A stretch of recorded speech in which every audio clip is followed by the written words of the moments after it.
touch the sound of silence. And in the naked light I saw 10,000 people maybe.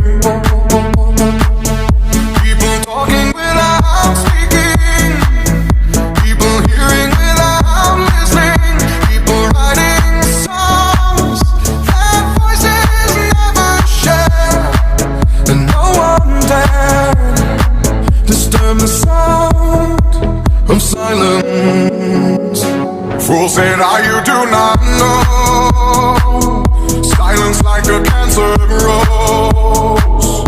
Hear my words and I might teach you. Lay my arms and I might reach you.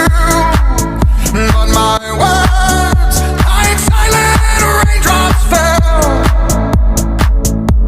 and echoed in the wells of silence.